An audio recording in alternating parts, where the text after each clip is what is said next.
வணக்கம். புதுவை மற்றும் அதனை சுற்றியுள்ள பகுதிகளில் நடைபெற்ற பல்வேறு நிகழ்வுகளை பிரதிபலிக்கும் கமலா தொலைக்காட்சியின் செய்திகளுக்காக பிரபாவதி. விரிவான செய்திகளை காண்பதற்கு முன் தலைப்புச் செய்தியை பார்க்கலாம். துணைநிலை ஆளுநரை சந்தித்தார் முதலமைச்சர் ரங்கசாமி. புதிய ஆட்சி அமைக்க உரிமை கோரி கடிதம்.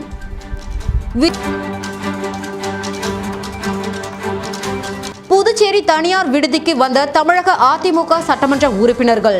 காவல்துறை பலத்த பாதுகாப்பு. இனி விரிவான செய்திகள். முதலமைச்சர் ரங்கசாமி துணைநிலை ஆளுநர் கைலாசநாதரை சந்தித்து ராஜினாமா கடிதத்தை வழங்கினார்.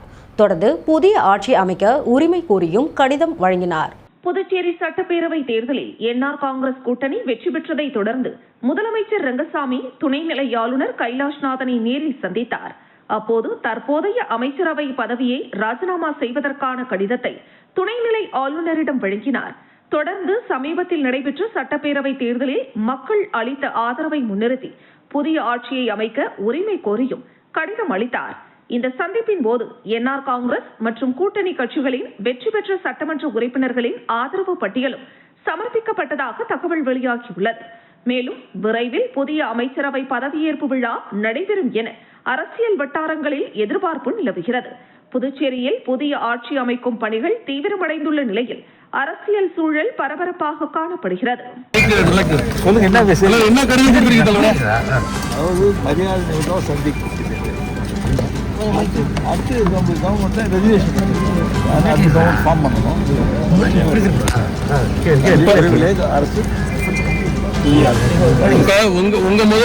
புதுச்சேரியில் உள்ள தனியார் விடுதிக்கு வந்த தமிழக அதிமுக சட்டமன்ற உறுப்பினர்களுக்கு பலத்த காவல்துறை பாதுகாப்பு போடப்பட்டுள்ளது. தமிழகத்தில் நடந்து முடிந்த சட்டமன்ற தேர்தலில் தாவேகா பெரும்பான்மையுடன் வெற்றி பெற்றது. காங்கிரஸ் ஆதரவுடன் தாவேகா ஆட்சியை அமைக்க தமிழக ஆளுநரிடம் கடிதம் கொடுத்த நிலையில் பெரும்பான்மை காட்ட வேண்டும் என ஆளுநர் கூறியுள்ளார். இந்த நிலையில் அதிமுக ஆட்சி அமைக்க திமுக மறைமுக ஆதரவு தெரிவிப்பதாக தகவல் வெளிவந்துள்ளது. இந்த நிலையில் வெற்றி பெற்ற அதிமுக சட்டமன்ற உறுப்பினர்கள் புதுச்சேரி புதுக்குப்பத்தில் உள்ள தி ஷோர் திரிஷ்வம் தனியார் ரிசார்ட்டில் வருகை தந்த வண்ணம் உள்ளனர். கடலூர், விழுப்புரம் மற்றும் கள்ளக்குறிச்சி, திருவண்ணாமலை, சேலம் உள்ளிட்ட பல்வேறு மாவட்டங்களை சேர்ந்த 10க்கும் மேற்பட்ட அதிமுக சட்டமன்ற உறுப்பினர்கள், முக்கிய நிர்வாகிகள் அதிமுக கொடி பொருந்திய கார்களில் வந்துள்ளனர். இதனைத் தொடர்ந்து அசம்பாவிதங்கள் ஏதும் நடைபெறாமல் இருக்க புதுச்சேரி காவல்துறை சார்பில் பலத்த பாதுகாப்பு ஏற்பாடுகள் செய்யப்பட்டுள்ளன. காவல்துறை கண்காணிப்பாளர் ஜிந்தா கோதண்டராமன் மேற்பார்வையில் ஆய்வாளர் சத்யநாராயணன் மற்றும் உதவி ஆய்வாளர் விஜயகுமார் உள்ளிட்ட காவல்துறையினர் தீவிர பாதுகாப்பு பணியில் ஈடுபட்டு வருகின்றனர்.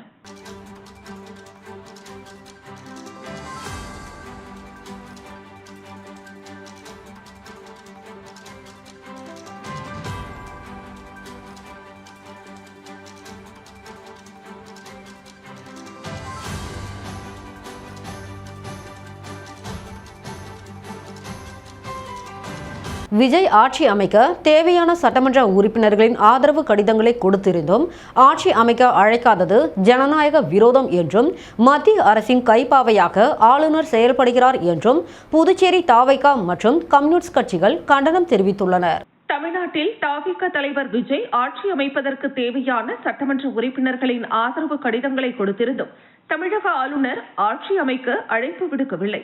இதற்கு பல்வேறு தரப்பினர் எதிர்ப்பு தெரிவித்து வருகின்றனர். இந்த நிலையில் புதுச்சேரி தாவேகா ஆதரவு சட்டமன்ற உறுப்பினர் நேரு மற்றும் தாவேகா சட்டமன்ற உறுப்பினர் ராமு ஆகியோர் கூட்டாக செய்தியாளர்களை சந்தித்தனர். அப்போது பேசிய அவர்கள், புதுச்சேரி மணவெளி தொகுதியில் வெற்றி பெற்ற சட்டமன்ற உறுப்பினர் ராமு பாஜக அமைச்சர் நமச்சிவாயத்தை சந்தித்தது மரியாதை நிமித்தமான சந்திப்பு என்று விளக்கமளித்த நேரு, தமிழகத்தில் ஆட்சி அமைப்பதற்கு தேவையான சட்டமன்ற உறுப்பினர்களின் ஆதரவு கடிதங்களை தாவேகா தலைவர் விஜய் ஆளுநரிடம் வழங்கியும் ஆளுநர் ஆட்சி அமைக்க அழைக்காதது ஜனநாயக விரோதம் என்றும் இது கண்டிக்கத்தக்கது என்றும் தெரிவித்தனர். இதேபோன்று செய்தியாளர்களை சந்தித்த இந்திய கம்யூனிஸ்ட் கட்சியின் முன்னாள் சட்டமன்ற உறுப்பினர் நாரா கலைநாதன், விஜய் தமிழகத்தில் ஆட்சி அமைக்க போதுமான சட்டமன்ற உறுப்பினர்களின் ஆதரவு கடிதங்களை கொடுத்திருக்கிறார். அவர் மெஜாரிட்டியை நிரூபிக்க வேண்டிய இடம் ஆளுநர் மாளிகை அல்ல, சட்டப்பேரவை. ஆனால் இதுபோன்ற விவகாரங்களில் உச்சநீதிமன்றத்தின் தீர்ப்புகள் இருந்தும் அதனை மதிக்காமல் மத்திய அரசின் கைப்பாவையாக ஆளுநர் செயல்படுவது வன்மையாக கண்டிக்கத்தக்கது என்றார். நான் உருளம்பேட்டை தொகுதியில் வெற்றி பெற்றுக்கிறேன். அண்ணன் அவர்கள் மணவெளி தொகுதியில் பெருவாரின் வாக்கு வித்தியாசத்தில் ஜெயிச்சு ஒரு பிஜேபி சபாநாயகரை தோக்கடிச்சுக்கிறாரு. அந்த பெருமைக்குரியவர். அப்படிப்பட்ட இடத்துல இருக்கிறவர் ஒரு சின்ன ஊருன்றதுனால ஒருத்தர் பார்த்தா மரியாதைமாக விஷ் பண்ணுறது நம்மளுக்கு அது இல்லை. அதுமாரி ஒரு சூழ்நிலையில் திரு மினிஸ்டர் நமச்சிவாயம் அவர்களை வழியில் பார்த்து சந்தித்து ஒருத்தவங்க நலம் விசாரிக்கிறதுக்கு அந்த வாய்ப்பை தவறாக பயன்படுத்தி சில பேர் இவர் பிஜேபிக்கு ராமண்ணன் அவர்கள் பிஜேபிக்கு ஆதரவு கொடுக்குற மாதிரி ஒரு விமர்சனத்தில் செய்கிறார்ன்ற ஒரு கேள்விப்பட்டு இது உங்கள் வாயிலாக இதை தெளிவுபட்டு இந்த பிரஸ் மீட்டை இது எப்போதுமே அறிக்கை கொடுத்துருக்காரு. ஏற்கனவே பொம்மையினுடைய அரசாங்கத்தில் சுப்ரீம் கோர்ட் ஒரு டைரக்ஷன், உச்ச நீதிமன்றம் ஒரு டைரக்ஷன் கொடுத்துருக்காங்க. எவ்வளவு பேர் மெஜாரிட்டி இருக்கு அப்படின்றத நிரூபிக்க வேண்டிய அவசியம் இப்ப கிடையாது. ஃப்ளோர் தான், சட்டப்பேரவையினுடைய ஃப்ளோர்ல தான் எவ்வளவு பேர் என்பது. அப்போ அவர் கடிதம் கொடுத்திருக்கிறார், தாவேகா கடிதம் கொடுத்திருக்கிறது. தாவேனுக்கு அவருடைய கடிதத்தின் அடிப்படையில் தட்டாஞ்சாவடி மார்க்கெட்டில் மணிலா மூட்டை 3000 ரூபாய்க்கு விற்பனை செய்யப்படுகிறது. விலை உயர்வில் விவசாயிகள் மகிழ்ச்சி அடைந்துள்ளனர். மேலும் மானியம் வழங்குவதில் அநீதி இழக்கப்படுவதாகவும் குற்றம் சாட்டை முன்வைத்துள்ளனர். புதுச்சேரி தட்டாஞ்சாவடி மார்க்கெட் கமிட்டியில் கடந்த ஒரு மாதமாக தேர்தல் காரணமாக குறைந்திருந்த மணிலா உள்ளிட்ட விளைபொருட்களின் வரத்து தற்போது தேர்தல் செயல்முறைகள் முடிவடைந்ததை தொடர்ந்து மீண்டும் அதிகரித்துள்ளது. விவசாயிகள் அதிக அளவில் விளைபொருட்களை கொண்டு வர தொடங்கியதால் மார்க்கெட் வளாகம் முழுவதும் மணிலா மூட்டைகள் அடுக்கி வைக்கப்பட்டுள்ளன. முன்னதாக 40 கிலோ எடையுள்ள மணிலா மூட்டை 700 ரூபாய் முதல் 800 ரூபாய் வரை விற்பனை செய்யப்பட்ட நிலையில் தற்பொழுது அதன் விலை திடீரென உயர்ந்து 3000 ரூபாயாக விற்பனை செய்யப்படுகிறது. இந்த விலை உயர்வு விவசாயிகளுக்கு பெரும் நிம்மதியையும் மகிழ்ச்சியையும் ஏற்படுத்தியுள்ளது. இங்கு கொள்முதல் செய்யப்படும் மணிலா மூட்டைகள் வெளி மாநிலங்களுக்கு ஏற்றுமதி செய்யப்படுகின்றன. இதேபோல் உளுந்து, காராமணி உள்ளிட்ட பிற பயிர்களின் வரத்தும் கணிசமாக அதிகரித்துள்ளது. இந்த நிலையில் மானியம் வழங்கும் முறையில் அநீதி நிலவுவதாக விவசாயிகள் குற்றம் சாட்டுகின்றனர். ஒரே பகுதியில் ஆயிரக்கணக்கான விவசாயிகள் இருந்தும் மானியம் சிலருக்கே வழங்கப்படுகிறது. அதிலும் அரசியல் பின்னணி கொண்டவர்களுக்கு முன்னுரிமை அளிக்கப்படுகிறது என அவர்கள் தெரிவிக்கின்றனர். மேலும் மானியம் குறித்த தகவல்கள் பொதுவான விவசாயிகளுக்கு சரியாக சென்றடைவதில்லை என்றும் அதிகாரிகளுடன் தொடர்பில் உள்ளவர்கள் முன்கூட்டியே தகவல் பெற்று விண்ணப்பித்து பயன்பெறுகின்றனர் என்றும் குற்றச்சாட்டு எழுகிறது. இதனால் உண்மையான விவசாயிகள் பலர் வாய்ப்புகளை இழந்து வருவதாக கூறப்படுகிறது. இதற்கிடையில் கரும்பு, நெல், உளுந்து உள்ளிட்ட பல்வேறு பயிர்களில் பூச்சி தாக்குதல் அதிகரித்திருப்பதும் விவசாயிகளுக்கு கூடுதல் சிரமத்தை ஏற்படுத்தியுள்ளது. பலர் விவசாயம் லாபத்திற்காக அல்ல, கௌரவத்திற்காக மட்டுமே செய்து வருகிறோம் என்ற மனநிலையை வெளிப்படுத்துகின்றனர்.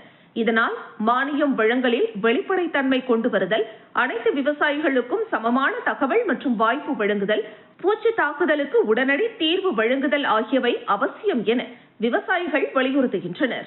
அந்த 10 பேர் அரசியல்ல பின்புலம் மட்டும்தான் கொடுக்குறாங்க. விவசாயிக்கு யாரும் வந்து சேர இடவே இல்லை. முக்கியத்துவம் அது வரவே இல்லை. அவங்க உள்ள இருக்கிற ஆளுகளே இது போல மானியம் இது அவங்களுக்கு முன்னாடியே அவங்களுக்கு தகவல் தெரிஞ்சு முன்னாடியே அதை பயந்துறாங்க. நாம முன்னாடி போய் அதுக்கப்புறம் போய் நம்ம சீனியாரிட்டி கிடையாது. 10 பேருக்கு தான் அந்த 10 பேருக்கு கொடுத்துட்டு போயிடுறாங்க. யாருக்கும் இந்த விவசாயிக்கு யாருக்குமே மானியம் சேரவே இல்லை. வில்லியனூர் பகுதியில் அமைந்திருக்கும் மகான் ராம பரதேசி சுவாமிகளுக்கு மகா குரு பூஜை விழா வெகு சிறப்பான முறையில் நடைபெற்றது.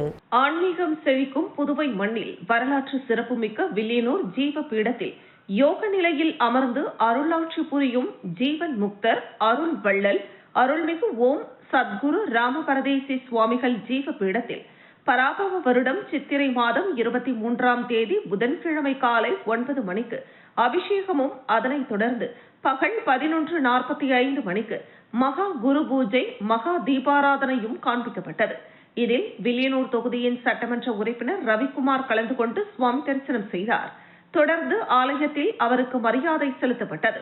இதனைத் தொடர்ந்து விழாவில் கலந்து கொண்ட பக்தர்கள் அனைவருக்கும் அன்னப்பிரசாதம் வழங்கப்பட்டது. மேலும் முக்கிய நிகழ்வாக மாலை 6:30 மணிக்கு சிறப்பு பூஜை நடைபெற்றது. இதில் பக்தர்கள், ஆன்மீக நேயர்கள் மகா குரு பூஜையில் கலந்து கொண்டு மகானின் அருளை பெற்றனர். நிகழ்ச்சிக்கான ஏற்பாட்டினை சத்குரு ஸ்ரீ ராம பரதேசி சுவாமிகள் சேவா டிரஸ்ட், வெகு சிறப்பான முறையில் செய்திருந்தனர். நெட்டப்பாக்கம் தொகுதியில் மீண்டும் தன்னை சட்டமன்ற உறுப்பினராக தேர்வு செய்த மக்களுக்கும் தன் குடும்பத்தாருக்கும் சட்டப்பேரவை துணைத் தலைவர் ராஜவேலு நன்றி தெரிவித்தார். 2026ஆம் ஆண்டு நடைபெற்ற சட்டமன்ற தேர்தல் வாக்கு எண்ணிக்கை கடந்த 4ஆம் தேதி நடைபெற்ற நிலையில் நெட்டப்பாக்கம் தொகுதி என்ஆர் காங்கிரஸ் கட்சியின் வேட்பாளராக களம் கண்ட ராஜவேலு மீண்டும் நெட்டப்பாக்கம் தொகுதியின் சட்டமன்ற உறுப்பினராக தேர்வு செய்யப்பட்டார். அதிக வாக்குகள் எண்ணிக்கை வித்தியாசத்தில் தன்னை வெற்றி பெற செய்த வாக்காளர் பெருமக்களை தன் குடும்ப உறுப்பினர்களுடன் சென்று நேரில் சந்தித்து இனிப்புகள் வழங்கி நன்றி தெரிவித்தார். வில்லியனூர் திருக்காமேஸ்வரர் கோவிலில் சட்டமன்ற உறுப்பினர் ரவிக்குமார் குடும்பத்தாருடன் சுவாமி தரிசனம் செய்தார். புதுச்சேரியில் கடந்த ஏப்ரல் மாதம் 9ஆம் தேதி சட்டமன்ற தேர்தலுக்கான வாக்குப்பதிவு நடைபெற்றது. இதில் பாஜக, என்ஆர் காங்கிரஸ் கூட்டணி கட்சிகள், அதிமுக, காங்கிரஸ் கூட்டணி கட்சிகள் உள்ளிட்ட பல்வேறு கட்சிகளைச் சேர்ந்த வேட்பாளர்கள் போட்டியிட்டனர். இந்நிலையில் சட்டமன்ற தேர்தலுக்கான வாக்கு எண்ணிக்கை கடந்த 4ஆம் தேதி நடைபெற்றது. இதில் பாஜக, என்ஆர் காங்கிரஸ் கூட்டணி கட்சி வேட்பாளர்கள் அதிக இடங்களில் வெற்றி பெற்று ஆட்சி அமைக்க உள்ளனர். இதனிடையே வில்லியனூர் தொகுதியில் மோஹித் கன்ஸ்ட்ரக்ஷன் உரிமையாளர் ரவிக்குமார் என்ஆர் காங்கிரஸ் சார்பில் வேட்பாளராக போட்டியிட்டு வெற்றி பெற்று சட்டமன்ற உறுப்பினராக தேர்வு செய்யப்பட்டுள்ளார். இவர் முதன்முறையாக சட்டமன்ற தேர்தலில் போட்டியிட்டு வெற்றி பெற்றுள்ளதால் வில்லியனூர் திருகாமேஸ்வரர் கோவிலில் சிறப்பு பூஜைக்கு ஏற்பாடு செய்திருந்தனர். இதில் சட்டமன்ற உறுப்பினர் ரவிக்குமார் குடும்பத்துடன் கலந்து கொண்டு சுவாமி தரிசனம் செய்தார். மேலும் என்ஆர் காங்கிரஸ் கட்சியின் மூத்த நிர்வாகிகள், ஊர் முக்கியஸ்தர்களிடம் வாழ்த்து பெற்றார். இந்த நிகழ்ச்சியில் கட்சி நிர்வாகிகள், பிரமுகர்கள் உட்பட பலர் கலந்து கொண்டனர். நடைபெற்ற சட்டமன்ற தேர்தலில் வெற்றி பெற்று சட்டமன்ற உறுப்பினராக பதவி ஏற்க உள்ள மோகன்தாஸுக்கு கிருமாம்பாக்கம் பகுதியில் சிறப்பான வரவேற்பு அளிக்கப்பட்டது. புதுச்சேரி மாநிலத்தில் கடந்த மாதம் 9ஆம் தேதி நடைபெற்ற சட்டமன்ற தேர்தலில் என்ஆர் காங்கிரஸ் சார்பில் ஜக்கு சின்னத்தில் போட்டியிட்ட மோகன்தாஸ் 4061 வாக்குகள் வித்தியாசத்தில் வெற்றி பெற்றார். அவருக்கு கிருமாம்பாக்கம் மெயின் ரோட்டில் சிறப்பான வரவேற்பு அளிக்கப்பட்டது. இந்த வரவேற்பானது கிருமாம்பாக்கம் பகுதியைச் சேர்ந்த ஜெகதீஷ் மற்றும் நண்பர்கள், இளைஞர்கள், என்ஆர் காங்கிரஸ் பிரமுகர்கள் ஒன்று சேர்ந்து சட்டமன்ற உறுப்பினர் மோகன்தாஸுக்கு பொன்னாடை போர்த்தி மாலை அணிவித்து ஜேசிபி மூலம் மலர் தூவி வீரவாள் வழங்கியும் மேளதாளங்கள் மற்றும் வான வேடிக்கைகளுடன் சிறப்பான வரவேற்பு அளிக்கப்பட்டது. அதனைத் தொடர்ந்து முதலமைச்சர் ரங்கசாமி மற்றும் சட்டமன்ற உறுப்பினர் மோகன்தாஸ் அவர்களுடைய திருவுருவப் படத்திற்கு பாலாபிஷேகம் செய்து பொதுமக்களுக்கு அன்னதானம் வழங்கப்பட்டது. இந்த வரவேற்பு நிகழ்ச்சியை ஜெகதீஷ் மற்றும் நண்பர்கள், இளைஞர்கள், என்ஆர் காங்கிரஸ் பிரமுகர்கள், ஊர் முக்கியஸ்தர்கள் என 300க்கும் மேற்பட்ட நபர்கள் கலந்து கொண்டு மோகன்தாஸுக்கு சிறப்பான வரவேற்பையும் நன்றியையும் தெரிவித்தனர். சீனிவாச ராமானுஜதாசர் அவர்களின் 7ஆம் ஆண்டு நினைவஞ்சலியை முன்னிட்டு ஜிப்மர் மருத்துவமனை வளாகத்தில் அன்னதானம் வழங்கப்பட்டது.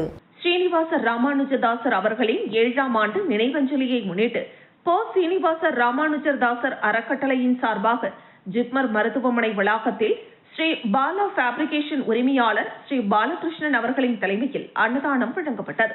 இந்த நிகழ்ச்சியில் ரோஜா, சுப்பிரமணியன், கலையரசி, பரத், ஸ்ரீமதி, கிருஷ்ணகுமார், கௌதம் உள்ளிட்ட ஏராளமானோர் கலந்து கொண்டனர்.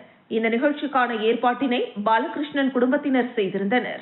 பாஜக 3 மாநிலங்களில் வெற்றி பெற்றதை தொடர்ந்து திண்டிவனத்தில் பாஜகவினர் பட்டாசு வெடித்தும் பொதுமக்களுக்கு இனிப்புகள் வழங்கியும் கொண்டாடினர்.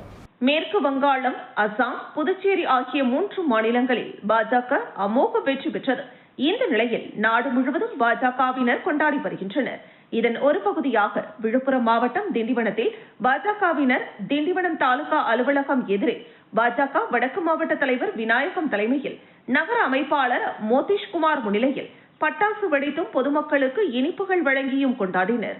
இதில் பாரதிய ஜனதா கட்சி நிர்வாகிகள் ஜின்ராஜ், வினோத்குமார், ஜெயின், வழக்கறிஞர் RRK செந்தில், வழக்கறிஞர் முருகன், ஐயப்பன், ராஜசேகர், ராமச்சந்திரன், சரவணன், நீதிராஜன், மகளிரணி லதா, கௌரி உள்ளிட்ட 50க்கும் மேற்பட்ட பாஜகவினர் கலந்து கொண்டனர். மீண்டும் தலைப்புச் செய்திகள். துணைநிலை ஆளுநரை சந்தித்தார் முதலமைச்சர் ரங்கசாமி. புதிய ஆட்சி அமைக்க உரிமை கோரி கடிதம்.